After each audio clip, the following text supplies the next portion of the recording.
देश आए। नमः। श्रावण मास 7वां अध्याय।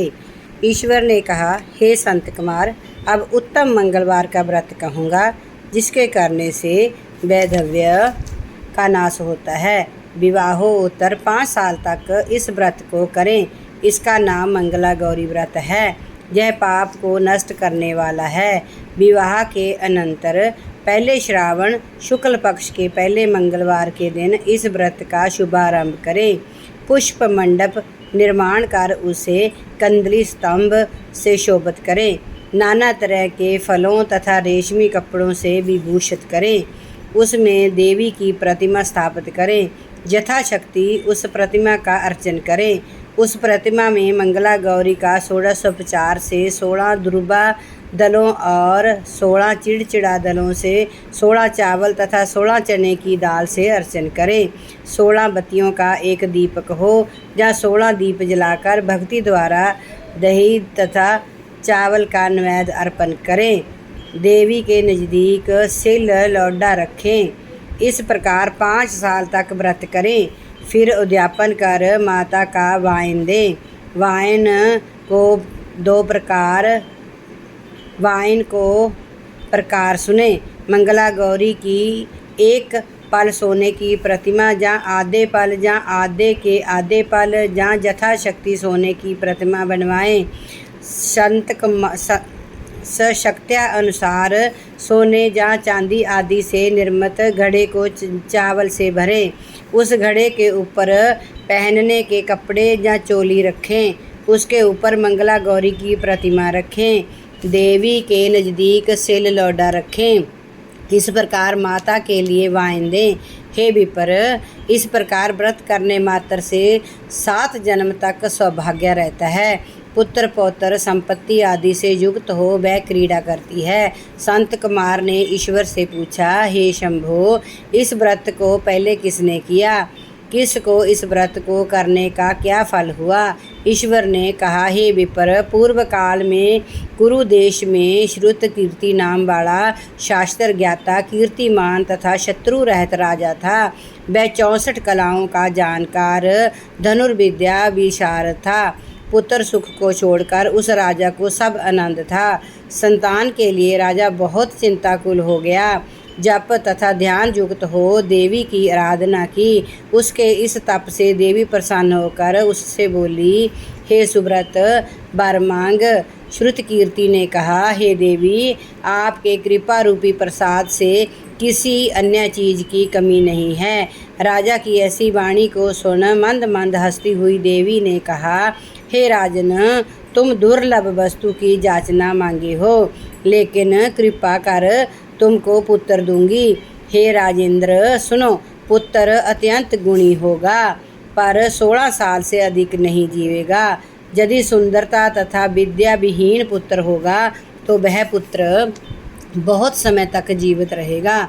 देवी की वाणी सुन राजा चिंता करने लगा। उसने अपनी भार्या से विचार कर गुण विशिष्ट संपूर्ण लक्षण युक्त 16 साल तक की आयु वाला पुत्र मांगा। देवी ने उस समय भक्त राजा के लिए आज्ञा दी, हे नृपनंदन, मेरे दरवाजे पर आम का पेड़ है। मेरी आज्ञा से उस आम के एक फल को लेकर अपनी पत्नी को खाने को दो। उसके खाने से उसी समय रानी निस्संदेह गर्भ धारण करेगी। राजा ने प्रसन्न हो देवी की आज्ञा अनुसार अपनी पत्नी को आम्र फल दिया।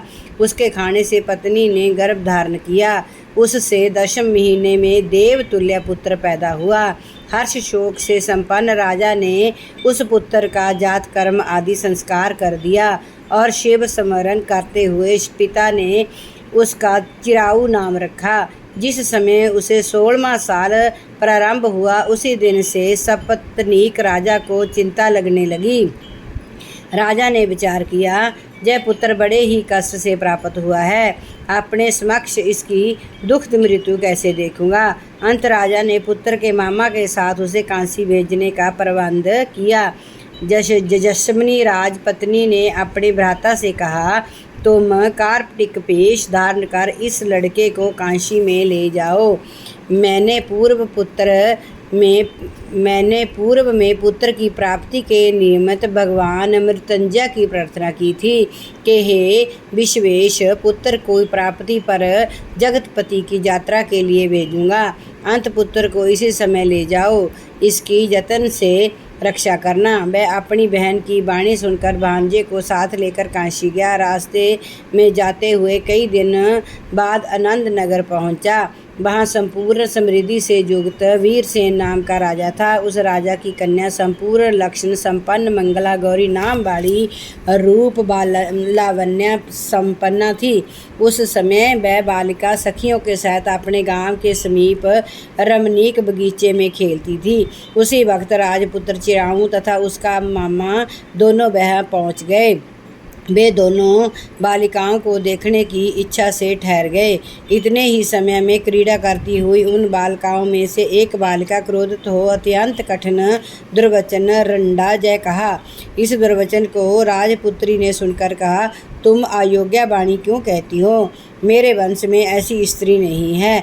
मंगला गौरी के व्रत प्रसाद से तथा मंगला गौरी व्रत के प्रभाव मात्र से मेरे हाथ से चावल जिसके मस्तक पर गिरे, हे सखी, उसके साथ विवाह हो जाने पर यदि थोड़ी आयु वाला है तो भी चिराऊ हो जाएगा। तदनंतर सब बालिका अपने अपने घर चली गई। उसी रोज राजकन्या का विवाह दिन था। बालिका देश के दृढ़ राजा धर्मा के पुत्र सुकेतु नाम वाले को देना निश्चय हो चुका था, पर वह सुकेतु मूर्ख, कुरूप तथा बहरा था। अंत वर पक्ष वालों ने मंडप में अन्य अच्छा वर ले जाने का निश्चय किया।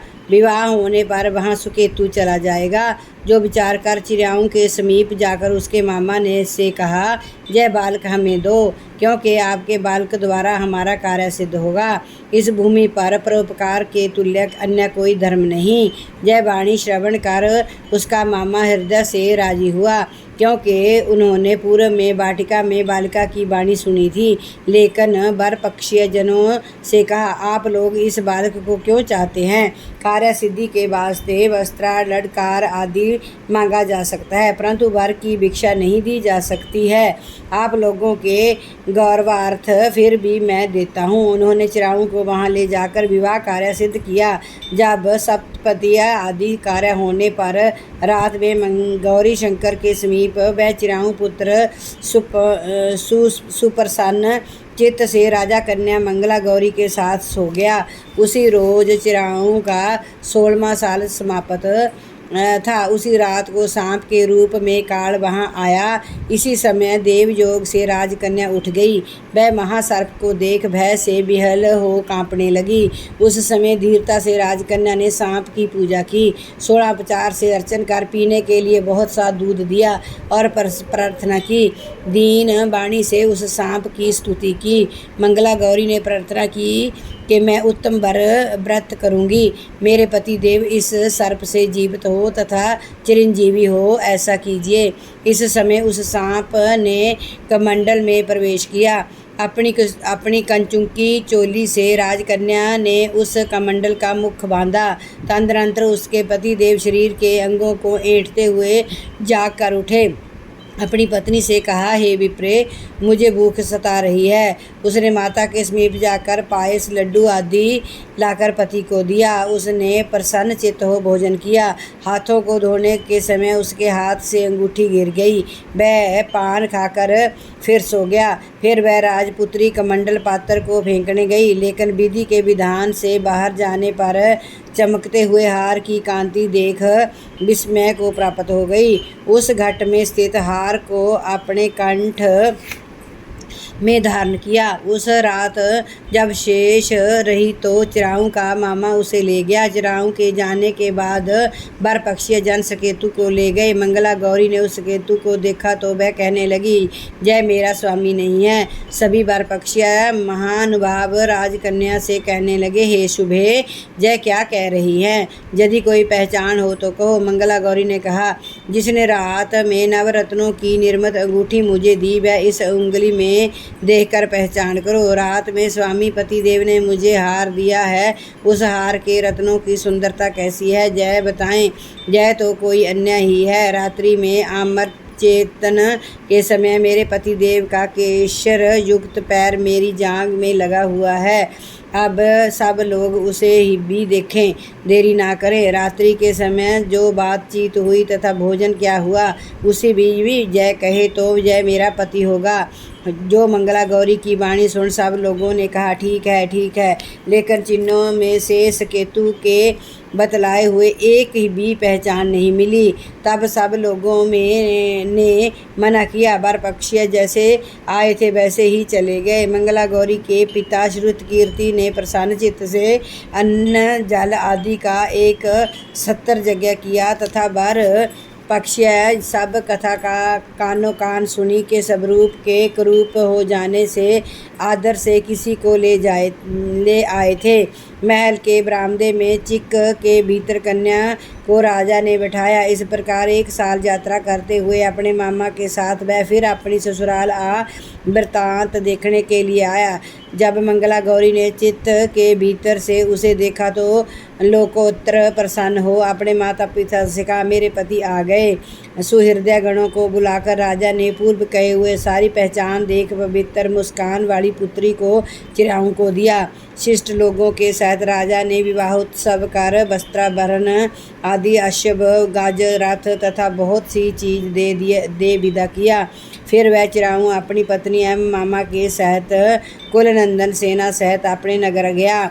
जब चिराऊ के माता और पिताजी ने प्राणियों के मुखारविंद से उसके आने का समाचार सुना तो विश्वास नहीं किया, क्योंकि भाग्य विपरीत कैसे हो सकता है। इसी बीच जय चिराऊ माता पिताजी के पास गया।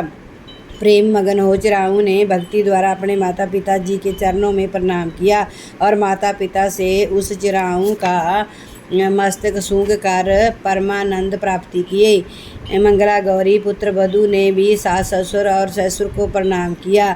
पुत्र वधू को सास ने अपनी गोदी में बिठाकर सब बात पूछी। हे महामुने, मंगला गौरी पुत्र वधू ने श्रेष्ठ व्रत महात्म्य और जो कुछ इतिहास था सब कहा। शिव संत कुमार से कहते हैं, हे संत कुमार, इस मंगला गौरी व्रत को आपसे कहा, इसे जो भी सुनेगा जहाँ कीर्तन करेगा उसके सभी मनोरथ सिद्ध होंगे, इसमें संशय नहीं है। ओम नमः शिवाय। बोल शंकर भगवान की जय। मंगला गौरी माता की जय।